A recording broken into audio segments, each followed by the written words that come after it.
খুলনা থেকে বাগেরহাটে যাওয়ার সম্পূর্ণ ব্লগ আজকে আপনাদের সাথে শেয়ার করব। হ্যালো, আসসালামু আলাইকুম এভরিওয়ান, কেমন আছেন সবাই? আশা করি সবাই অনেক বেশি ভালো আছেন। আমি আল্লাহর রহমতে এবং আপনাদের দয়ায় অনেক বেশি ভালো আছি।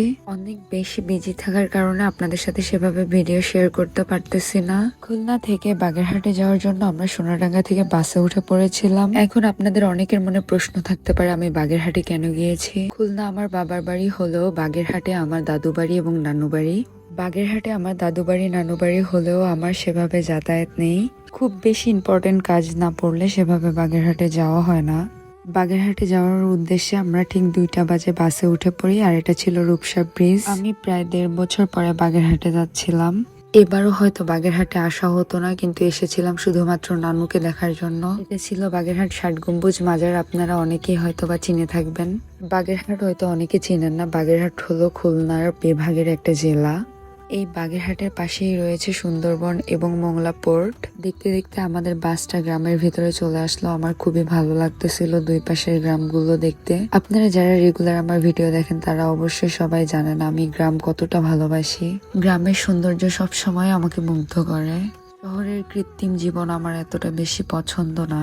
আমার দাদু বাড়ি নানু বাড়ি হলো বাগেরহাট জেলার চিতলমারী উপজেলায়, যেটা বাগেরহাট সিটি থেকে অনেকটা ভিতরের দিকে। এখানের বাজারগুলো অনেক সুন্দর। আমি যাওয়ার সময় অনেকটা ভিডিও করে নিয়েছিলাম বাজারগুলোর। এটা ছিল দেপাড়া বাজার, আমাদের এখানকার নামকরা একটা বাজার। এখানে সবাই অনেক কিছু কেনাকাটা করার জন্য আসে। ছোটবেলায় যখন এখানে পৌঁছাতাম তখন মনে হতো আর কিছুক্ষণের মধ্যে বাড়িতে পৌঁছে যাব। মনের মধ্যে একটা অন্যরকম আনন্দ কাজ করতো।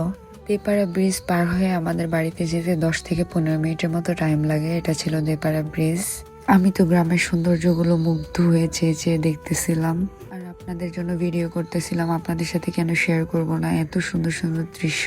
আমাদের বাগেরহাটের এদিকের মানুষের জীবন অনেকটা সহজ সরল এবং অনেক স্বাভাবিক। তারা বেশিরভাগই কৃষি নির্ভর এবং তাদের মূল জীবিকার উৎস হলো চিংড়ি মাছ।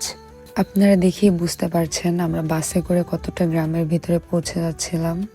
বরাবরের মতো গ্রাম আমার খুবই পছন্দ। আমি বিভিন্ন গ্রাম এক্সপ্লোর করতে অনেক বেশি পছন্দ করি, তো ভাবলাম আপনাদের সাথে কেন আমাদের গ্রামটা এক্সপ্লোর করব না। বাসে বসে আমি গ্রামের সৌন্দর্যগুলো এত বেশি উপভোগ করতেছিলাম, জাস্ট আপনাদের বলেও বোঝাতে পারবো না। এই গ্রামের ফ্রেশ বাতাসটা আমাকে অনেক বেশি রিফ্রেশ করে দিচ্ছিল। ঠিক দেখতে দেখতে 10-15 মিনিটের ভেতরে আমরা পৌঁছে গিয়েছিলাম আমাদের গ্রামের বাড়িতে। আমরা সবাই ব্যাগ ট্যাগ গুছিয়ে বাস থেকে নেমে পড়তেছিলাম এই টাইমটায়। এটা ছিল বাখেরগঞ্জ বাজার, কিন্তু বাখেরগঞ্জ বাজার থেকে আমাদের বাড়ি অনেকটা ভিতরে। এই জন্য বাস থেকে নেমে আমি, আম্মু এবং রিফাত আর সৌরভ আমরা সবাই মিলে উঠে পড়ি একটা ভ্যানে। শহরে আপনারা সবাই দেখে থাকবেন এই ভ্যানগুলোতে করে মালপত্র এখান থেকে ওখানে নেওয়া হয়, কিন্তু গ্রামে যাতায়াতের একমাত্র মাধ্যমই হলো ভ্যান। অনেক দিন পর ভ্যানে উঠে আমার তো খুবই ভালো লাগতেছিল, এত মজা লাগতেছিল। সামনে বসেছিলাম, কিন্তু ভ্যানের পিছনে বসতে বেশি মজা, বাট আমি বসতে পারতেছিলাম না আমার বোরকার জন্য। বোরকা যেহেতু অনেকটা পিচ্ছল হয়, এই জন্য আমি পিছন থেকে পিছলে পড়ে যাচ্ছিলাম। অনেকদিন যেহেতু ভ্যানে উঠি না, ভ্যানে ওঠার অভ্যাসটা নেই। এই তো সবাই মিলে ভ্যানে আমরা বসে রওনা করি বাড়ির উদ্দেশ্যে বাজার থেকে।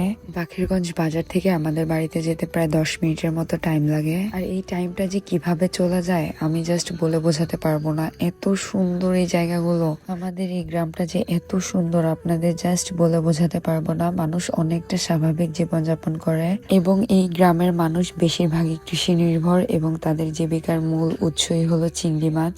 এই গ্রামে আছে অনেক অনেক অনেক বেশি প্রজেক্ট, যেখানে শুধুমাত্র বেশিরভাগই চিংড়ি মাছ চাষ করা হয়। দেখতে দেখতে আমরা চলে আসলাম আমাদের বাড়ির সামনের মসজিদে এবং মাদ্রাসায়। আমার খুব ইচ্ছা করে যদি আপনাদের এনে ঘুরিয়ে দেখাতে পারতাম, তাহলে হয়তো বা আপনারা বুঝতে পারতেন কতটা সুন্দর এই গ্রাম। এরপর আমরা বাড়ির সামনে নেমে পড়ি। আপনাদের সাথে আমি আগে একটা শর্টস শেয়ার করেছি ব্রিজের উপরে। এরপর আমরা সবাই মিলে হেঁটে বাড়ির দিকে রওনা হই। বাড়ির উঠানটায় আমরা পৌঁছে যাই। বাড়ির উঠানটা কত সুন্দর, তাই না? আপনাদের সাথে আমি একসময় পুরোটা শেয়ার করব। চলে আসলাম নানু বাড়িতে। নানুর সাথে দেখা করব বলে অনেক আনন্দ হচ্ছিল। দেখা হয়ে গেল আমার পুচকি মামা হিমেলের সাথে। আপনাদের সাথে আরো অনেক ভিডিও শেয়ার করব। সবাই ভালো থাকবেন। আল্লাহ হাফেজ।